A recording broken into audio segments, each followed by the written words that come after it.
ગૌ સંવર્ધન કુટીર અને મીઠા ઉદ્યોગ વિભાગના રાજ્ય કક્ષાના મંત્રી એવા મુન્દ્રા અને માંડવી વિસ્તારના ધારાસભ્ય શ્રી તારાચંદભાઈ છેડાની 65મી વર્ષગાંઠ નિમિત્તે વિશેષ ઉજવણી કરાઈ હતી।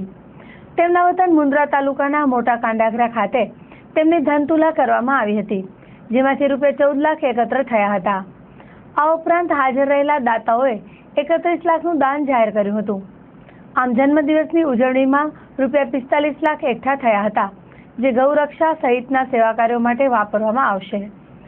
રાજ્યમંત્રીના જન્મદિવસ નિમિત્તે યોજાયેલ ત્રિવિધ કાર્યક્રમમાં માંડવી અને મુન્દ્રાની પાંજરાપોળને 1-1 લાખના ચેક વિતરણ કરવામાં આવ્યા હતા। આ પ્રસંગે માંડવીના મહાદેવ ગ્રુપે 50,000 નોટબુકનું વિતરણ પણ કર્યું હતું। સાંસદ શ્રી વિનોદ ચાવડાની ગ્રાન્ટમાંથી એમ્બ્યુલન્સની ફાળવણી કરવામાં આવી હતી। ધારાસભ્ય શ્રી નીમાબેન આચાર્ય, રમેશભાઈ મહેશ્વરી, છાયાબેન ગઢવી, સંસદીય સચિવ શ્રી વાસણભાઈ આહિર, શ્રી જયંતિભાઈ ભાનુશાલી, શ્રી વાલજી ટાપરિયા, આઈજીએ A.K. જાડેજા ઉપસ્થિત રહ્યા હતા।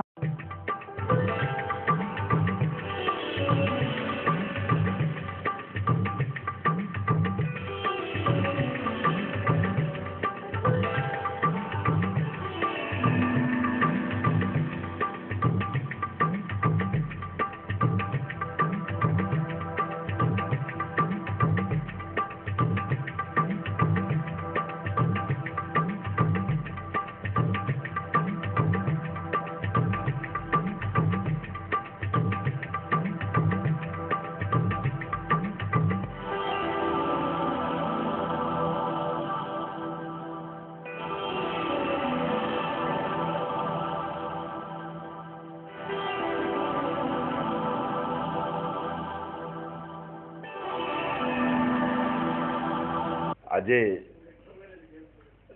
64 પૂરા કરી અને 65મા વર્ષમાં પ્રવેશ કરી રહ્યો છું। સવારના 9 વાગ્યાથી કરી અને કાર્યક્રમોની હરણફાળ શરૂ થઈ છે। જોગાનું જોગ સવારના જ ફરાદરી મુકામે કસ્તુરબા ગાંધી વિદ્યાર્થીઓની માટેની એક હોસ્ટેલનું ઉદ્ઘાટન કર્યું।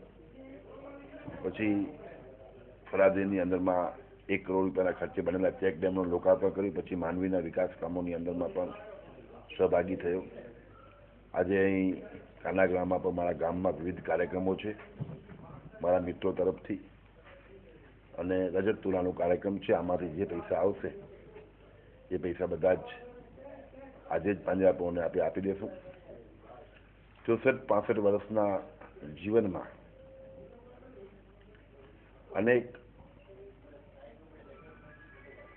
ચરકા છાયા જોયા, પણ હમણાં આનંદ એ વાતનો છે કે ઘણા વર્ષો પછી લોકોની સેવા કરવાની તક ભારતીય જનતા પાર્ટીની આનંદીબેન સરકારે આપી છે। ત્યારે જે પણ સમય મળ્યો છે એ સમયની અંદરમાં વધુમાં વધુ કામો થાય લોકોના, અને જે દીનદયાળ ઉપાધ્યાયજીની જે અમારી એમની કલ્પના હતી અંત્યોદયની, અંત સુધીના માનવીને પહોંચવા માટેની જે એમની એકાત્મતા માનવતાની વાત હતી, એ વાતને વધુમાં વધુ આપણે સાર્થક કરી શકીએ એ માટે સતત રાતને દિવસના મારા પ્રયાસો છે। મને આનંદ છે કે આ પ્રયાસોની અંદરમાં પણ રાજ્યની સરકાર તરફથી મારા મિત્રો, શુભેચ્છકો, સંગઠનો અને દાતાઓ તરફથી ખૂબ જ મોટો સહકાર મળી રહ્યો છે। મેન જે મારા મગજમાં એક વાત છે કે નર્મદાના સિંચાઈના પાણી જે કચ્છની ધરતી ઉપર પહોંચ્યા છે એ પાણી માંડવી તાલુકાના મોટકુવા સુધી પહોંચે, અને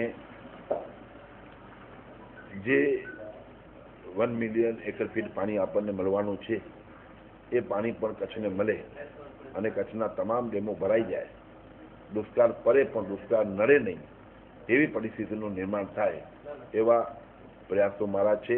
અને પ્રયાસોમાં મને ભગવાન સફળતા આપે એવી પ્રભુ પાસે પ્રાર્થના કરું છું। પપ્પાના જનસંઘના વખતના જોડીદાર, કચ્છ ભાજપના અત્યારે જેને આપણે ભીષ્મ પિતા કહી શકીએ, અને સેવાના ભેખદારી તારાચંદ ભાઈ નહીં કહું, તારાચંદ કાકાનો જ્યારે આજે જન્મદિવસ છે ત્યારે એકદમ લાગણી અનુભવીએ છીએ, હૃદયપૂર્વકની લાગણી છે કે આ વ્યક્તિત્વ જેને સંઘર્ષ કરીને પાર્ટીને પણ આ સ્થાને પહોંચાડી છે, આજે પોતે પણ એક સ્થાન ઉપર છે.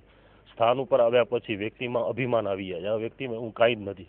સામાન્ય માણસને ગમે ત્યારે મળી જશે, સામાન્ય માણસનો ફોન એટેન્ડ કરશે, અને આજે એના જન્મદિવસ નિમિત્તે જે જન્મ જયંતિ મહોત્સવ સમિતિ છે એના દ્વારા જે લોક ઉપયોગી કાર્ય થવાના છે કે એમની તુલા કરીને જે પૈસા આવશે એ ગાયોની સેવામાં વપરાશે, 65 સર્જરી કરી દેવામાં આવશે ફ્રીમાં.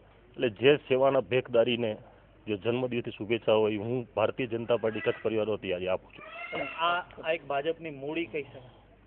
આ ભાજપની મૂડી પણ છે, અમારી પણ મૂડી છે, કારણ કે અમે આમની સાથે કુટુંબનો જે નાતો છે આજે એ નાતા સાથે રહ્યા છીએ. અને જ્યારે એમને જોઈએ છીએ ત્યારે સ્વર્ગવાસી આનંદભાઈ હોય, મંગલભાઈ હોય, મારા પપ્પા હોય, યાદ આવી જાય છે. હું પરમાત્મા પાસે આજે પ્રાર્થના કરીશ કે આને હજી દીર્ઘ આયુષ્ય દે અને 100 વર્ષ જીવે અને અમને કચ્છની સેવા કરે ને અમને માર્ગદર્શન આપતા રહે.